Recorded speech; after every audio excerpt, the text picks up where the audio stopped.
What is going on, Hawks Nation? Welcome back to another episode of the HFTV podcast brought to you by Alex and Mac. Since our last episode last week, we have not lost a game, and there hasn't been really any crazy new rumors swirling around. The only thing that's changed is we're racking up some wins, Mac. And I think this is the team that all of us as fans have been waiting for. And the chemistry between Dejounte and Trey and the defense and just everything, it looks like it's starting to slowly come together and everyone's starting to click. And the vibes are up right now. I have no complaints over these last 5 games. How about you?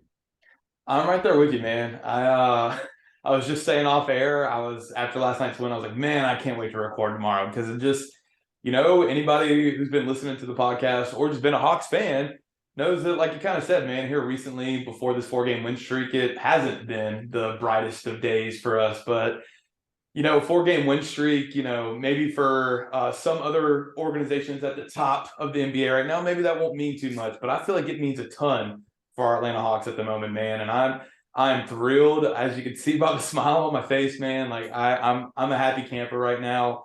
I will say I will gladly eat a little bit of crow. There are some things the Hawks have done in this last week or so with this 4-game winning streak that I think kind of maybe complained about them doing certain things that they kind of righted in this last 4 games. So it feels great, man. I think I can speak for most Hawks fans and really just any basketball fan in general when I say the whole who won the Luka trade is just old. Like, at this point, you're not going to get a Mavericks fan saying that they lost a trade, and you're not going to get a Hawks fan saying that they lost a trade, right?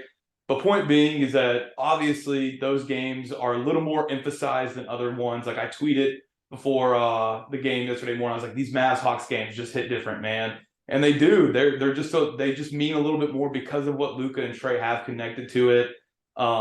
So really bringing that up because, I don't think our win streak is going to end by any means, but the fact that, our 4-game win streak, that 4th win came against the Mavs in Dallas, where Luka put up 30 points, sure. So, you could look at that and say maybe he did have a better game than Trey, but I think Trey had the better overall game. I'll kind of get in that a little bit later. I do think the biggest point that, we have to bring up, Trey played his ass off in the 4th, man. He closed the game out. What did Luka do in the 4th? 3 points.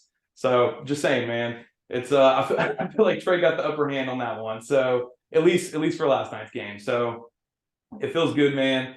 It feels like we can finally show a little bit of pride, a little bit of enthusiasm, a little bit of optimism as Hawks fans, and man, it just feels good. No, absolutely. Absolutely. And like you mentioned, Luka last night, obviously he had 30 points, but 60, I want to say like 65% of that came in the first quarter. So good adjustments by the team, good effort, good team defense, all in all. And like you mentioned, in that 4th quarter, Luka only had 3 points. He only made 1 basket, and he shot 1 of 4 from the field, 25%. And I think he had like 3 or 4 turnovers in the 4th quarter alone. So all in all, man, great stuff. Really encouraging things that we've seen from these Hawks these past couple games. Obviously, we've won our last 4 in a row, and we've won 5 out of our last 6. So really encouraging. The only loss that we've suffered in the last 6 games is against the Bucks on the 11th, but we've beaten the Clippers in that time span, the Pacers, the Raptors, the Heat, the Mavericks. So really, really good stuff. And all in all, I'm just, like you said, I'm proud of this team, and things were looking really doom and gloom, not, very honestly, like last week, we were talking about losing like 5 out of our last 15 and this and that, and all these JC trade rumors and all the rumors around Trey and Nate, et cetera, et cetera. It was bad. It was a bad time, but in the midst of adversity and all that drama, some special things can happen. And we're seeing, is this that turning point? Is this where the Hawks are kind of turning that corner and, meshing together and clicking at the right time? We know as Hawks fans, historically, this team has usually turned it up at the second half of the season. We saw it last year, being out of the play-in and then, battling back and winning those crucial games late in the season and then making that 8th seed. We all remember what happened the year before that when we were, like 5 games under 500 at one point, and then we stormed back being a top 5 seed and making it to the ECF. So, this team definitely has a little bit of a history and tendency of turning it up in the second half. And hopefully that is no different this year, but we turn it up even to the next level.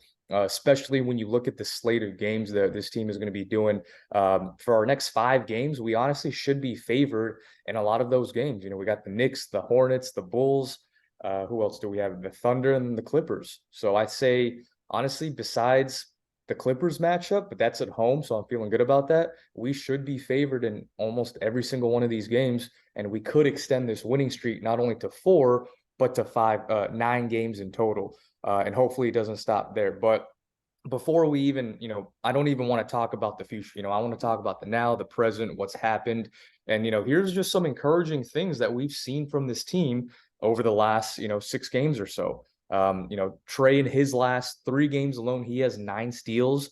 His defensive rating in the last 3 games has been a 112.9 defensive rating, which is actually better than the league average for a point guard. At least that's 114.9. So Trey's playing phenomenal defense. Obviously, him being a 6'1", 165-pound player, he's not going to be your shutdown defender, and we don't need him to be, right? That's why we've drafted guys like Onyeka, DeAndre Hunter, etc. And with the emergence of JC being a legitimate good defender now, not only from the help side, but also his one-on-one perimeter defense has vastly improved. We have guys like that, Clint Capella, to make up for Trey's deficiencies. All we've ever asked as a Hawks fan was to see a lot of effort and energy, right?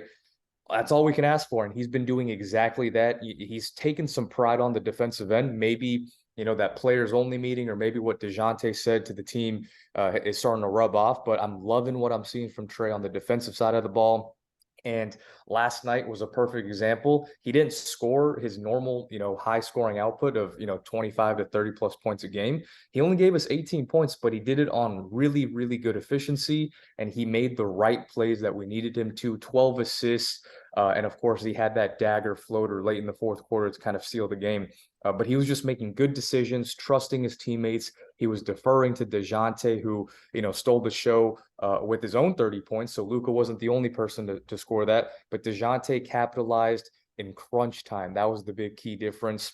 The Hawks have also shot at least 40% from distance in their last 4 straight games. And what do you know, Mac? We've won the last 4. So obviously, it's a make or miss league. And as of late, this team is starting to make a lot more than we've seen in previous earlier in the season. And we've won 4 in a row. Dejounte also, I think he's really got to be I think the 2 big headlines and the big takeaways from, this win streak is Trey obviously playing phenomenal on defense, given that effort, trusting his guys, the team defense. But then the last thing, the emergence of Dejounte Murray, Mac. I mean, wow. I mean, he's looking like a legitimate, all-star, all-NBA player. And this is the type of Dejounte Murray that all the fans were expecting to get when we made that big trade, right? And this is what he's been doing. He's actually having career highs in a lot of these different categories. And I think Dejounte, as the season goes on, he's going to continue to evolve. He's going to continue to improve. And, the more and more him and Trey and the rest of these guys build that chemistry and that trust, I mean, the sky's the limit, Mac. I mean, 26 points per game on 56% from distance on career high volume from 3 as well in his last 4 games. DJ is really, really starting to look like that true, legitimate second star next to Trey, the Robin to Trey's Batman. And it's a beautiful thing, Mac. Oh, yeah. No, that's a perfect segue, man, because that's actually what I wanted to talk about next myself was Dejounte. I think it's impossible for us to not talk about how incredible that guy has played over the last 4 games when talking about this 4-game win streak, right? Like you just said, dude is averaging over 28 points a game his last 3 games. Obviously dropped 30 last night, a huge, huge role for us. Trey even said it post-game in his presser, said that's why we brought DJ in. We brought him in so a night when maybe – Trey, if you remember, you tweeted too, like he tweaked his ankle. Who knows? Maybe that actually was something that he's like, damn, man, like I'm not going to be able to go, cut into the lane as much as I have been able to in the past because my ankle is hurting and DJ's got to take a little bit of a bigger load tonight. And that's exactly what happened. And it's just awesome to see. And, I want to even point out too that, DeAndre gets in foul trouble on Luka, which, DeAndre normally puts clamps on Luka. I feel like probably last night Luka got the better of him. Like DeAndre was playing defensive on him the entire first quarter, and like you said, I think he dropped 19 in the first quarter if I remember. So not 19, it was like 16 or something like that. Dropped a decent amount. Anyways, DeAndre ends up getting in foul trouble, has 5 fouls with like 2 minutes in the fourth quarter. So they have to make a defensive switch. They can't have DeAndre on Luka. He's gonna draw that 6 foul easily. So they put DJ on him, and DJ shut him down, man. He did. I'm not saying that 7-game series Dejounte is going to shut down Luka Doncic every single game. I don't think there's any defender in the league that can do that. But point being is that when it mattered most, Dejounte turned up that defensive intensity. If I remember correctly, I think he did get a steal on Luka. I know he got a steal late in the game. I can't remember if it was on Luka or not, but I think it was because Luka probably did have the ball in his hands. Really just saying, man, I not only is he doing it on the offensive end, that's the thing about playing basketball as opposed to other sports. You do have to play both. You can't just specialize. I mean, you can specialize in one, but you got to play both, man. You got to play offense and defense. So to be able to produce on the offensive end of the floor and then get your talent back on defense and shut it down like that, oof, man. I been a big fan of Dejounte, even back in his days at the Spurs, but last night I think I became a Dejounte super fan, if you will. That was quite a performance, man. And he did that earlier in the season against the Knicks in the Garden. Trey went out and Dejounte went off for like 36 points or something like that. I think another 12 assists and won us the game. So it's just nice to see that, man. You can say that he's not an all-star this season, but that dude is still all-star caliber, and he proved it last night. And it's just great to have that second star, man, because I'm not saying this in a negative sense at all, but last night with Dallas, they're a perfect example. They don't necessarily have that second star next to Luka, right? And when Luka kind of falls off in the fourth quarter and maybe is a little gassed because he's been doing so much the entire game, they don't have someone to take over for him like we do with Dejounte. So it's awesome, man. It's a good time to be a Hawks fan. Oh, for sure. You're not lying, and I think you kind of hit the nail on the head. Like with how this team has done and all the news, and quite frankly, I don't know if anyone's going to get on the All-Star team, but that's fine. I'm not. I could care less of who makes it or who doesn't as far as Hawks players go, because we know how good they are. And like you said, doubtful that Dejounte Murray will make it, at least not through the fan voting. I mean, he might make it as a coaching reserve, but we know he is absolutely an all-star caliber player. I mean, he's already shown it, all throughout the season, right? He's had multiple 30-point games. He had, 39 against Houston that one time, 36 in the Garden against the Knicks, multiple 25+ point games.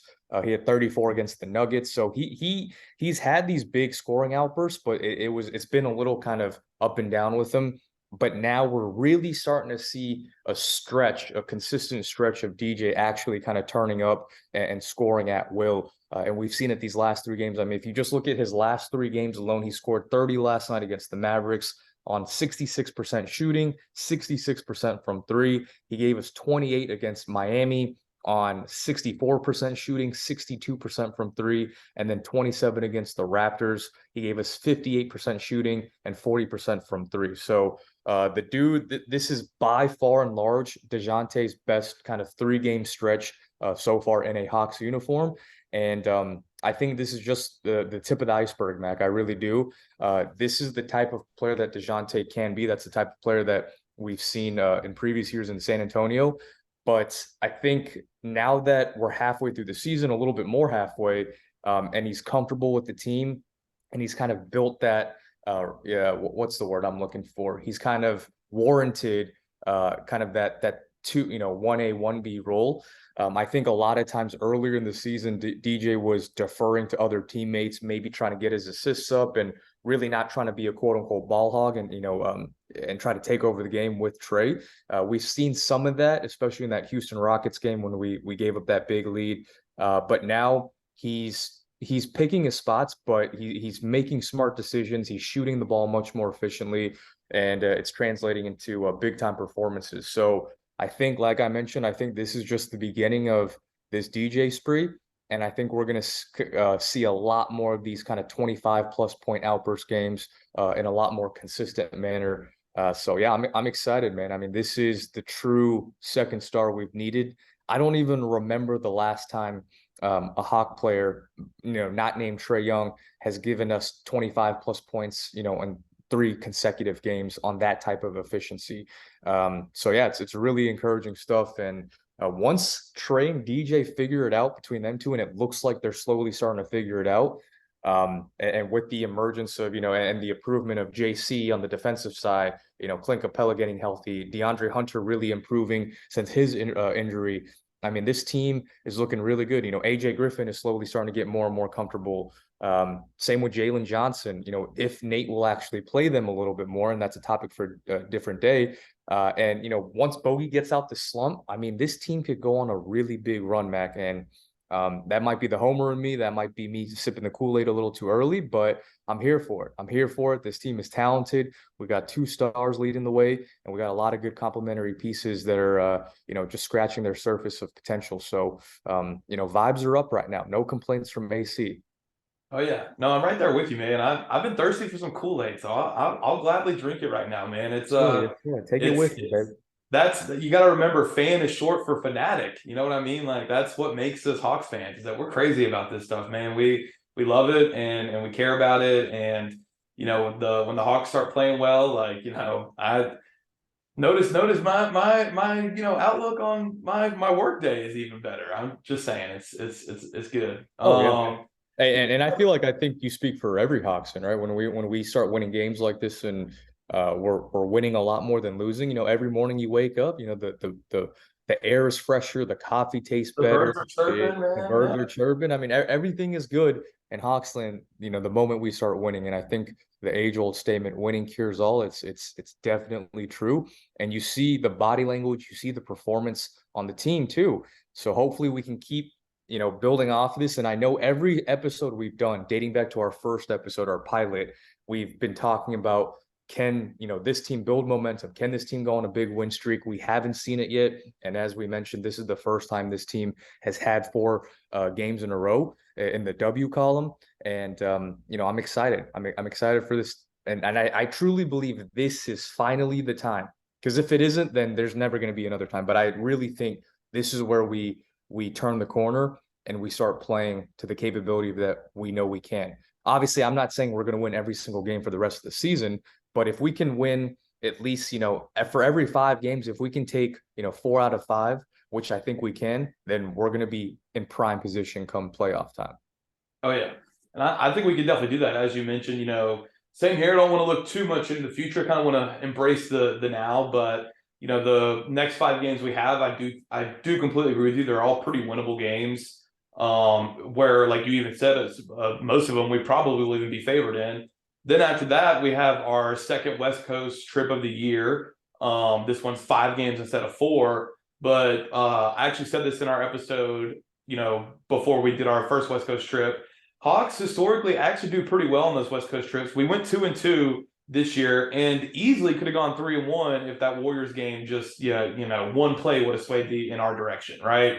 So point being is that I actually think those West Coast road trips, they have to be such bonding experiences for the team. It has to be something where you get closer. And if you're winning basketball at the same time, oh man, because that's something that with the Hawks, I think just for lack of a better term, the drama just got so maybe blown out of proportion. Even maybe inside the locker room it wasn't even that bad, but the outside perception, like Bob Rathbun and Neek are talking to Landry Fields last night during the game, and they even say that they're like, we're not naive, like we know what the rumors and all the drama around the organization right now, and it feels like the way they've made that turn, some of the things they did, like promoting Kyle Korver and whatnot.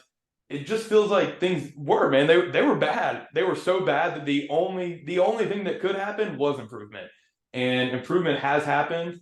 Like you said, winning cures all, and I'm honestly glad you said that because I think that's exactly what is happening to the Hawks right now.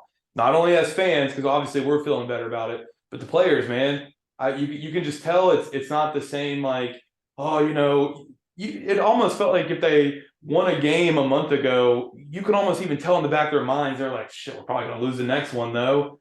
Like they know they can go out and beat anybody on the floor at this point, and we're fully healthy too. That's obviously a big part of it.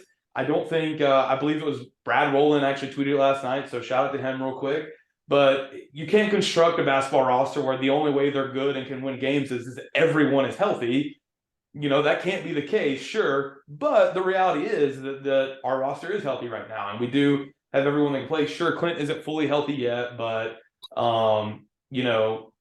Big O stepping up fine in his place. And honestly, Clint last night, I'm laughing because I know he's a little rusty, but man, he had a lot of plays last night where I was like, Clint, just go sit back on the bench, man. Don't lose this game for us. So, and I'm laughing when I say that because I know Clint's an incredible player. He just was a little rusty last night, and that's how it is. But yeah, man, it feels like they are starting to actually believe. I know that sounds so cheesy and so cliche at times, but it's a real thing in sports. It truly is. And it feels like this team is finally starting to believe that they have what it takes. And I'll be honest with you.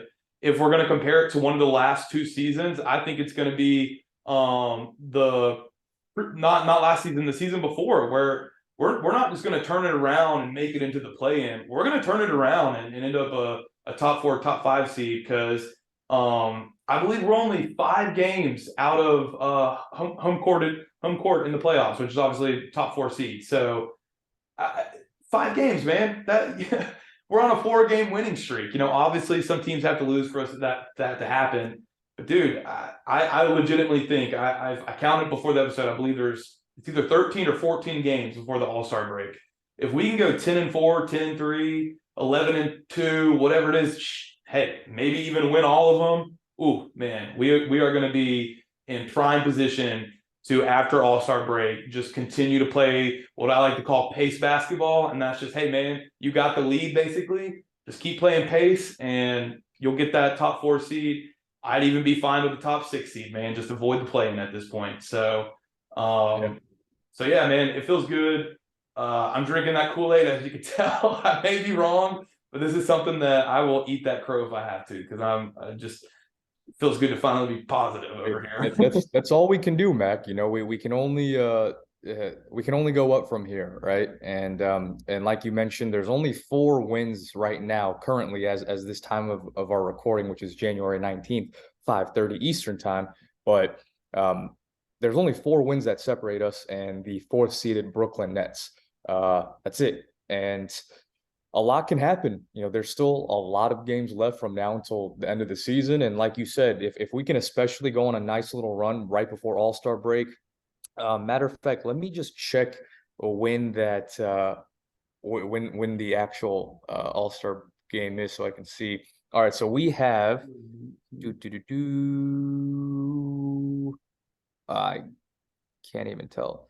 Okay, well, I won't mention that. But yeah, like you said, for the next 13 games or so, if we can go 11-2, 10-3, or hell, like you said, if we can just win, dating back to our current win streak and just win out until All-Star break, we'll be cooking with grease. So yeah, it's an exciting time right now, and that's something that we've rarely had. That's a feeling that we've rarely experienced since the beginning of the season. So and I'll admit, we're 2 of the biggest fans out there, but sometimes there were points in this season where it was hard to get up and turn on the TV and watch a game. Like, in the back of your head, you're just thinking, oh, I could be spending my next 2.5 hours doing something else instead of watching this, dog shit team. But it feels good to enjoy watching Hawks basketball again. And I think this feeling should be here to stay. And I think that the players know it. And I think that if they just keep sticking to this blueprint where they're playing, for a full 48 minutes, high intensity on both ends of the court, playing team basketball and trusting in one another, I think this team is going to make a lot of noise at the second half of the season. And I'm excited. I'm looking forward to it. Oh yeah, man. I'm right there with you. It's a good time. I think I could talk for the rest of the night about how good it feels right now, but we'll wrap it up on this.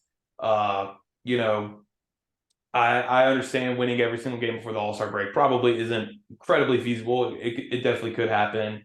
But I I think right now, I said it about the month of December, and it ended up being true that it was very crucial, and that it ended up meaning that changes had to be made. No one necessarily got fired, no, but Travis did step down, and from everything I've read and some of the sources we do have, that wasn't the prettiest situation ever, and that's all I'll say. I'll leave it at that. But it's it feels it feels like this next 2 weeks, 2.5 weeks or so, is going to be the story of the Hawks season. If they like we just said, if they can have a winning record, especially a 10-3, a 11-2 record, or win all of them, I'm telling you right now, you're the Hawks can make some noise in the playoffs again. Like, get ready, fans. If we don't, I don't know. It'll be a little bit of toss up. I'm not saying nothing of that nature would happen, but I think this is going to be the most important 2, maybe 3 week stretch of the Hawks season right here. With some of these winnable games that we have, the road trip that we have, and with it coming right before All-Star break, when, as we both said, we probably won't have anybody being represented by the Hawks in the All-Star game, which honestly, at this point, I'm okay with it. That's just more rest for them. The guys that do go to the All-Star game, they don't get any rest during All-Star break. They don't. So if DJ and Trey don't make it as All-Stars, that just means they get that much more rest. You know what I mean? So I'm cool with it.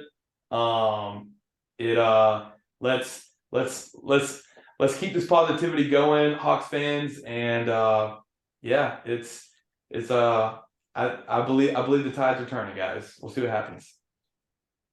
Absolutely. Absolutely. Yeah. Thank you guys for listening. Make sure you follow us on all socials at HawksFanTV on Twitter, Instagram, you name it.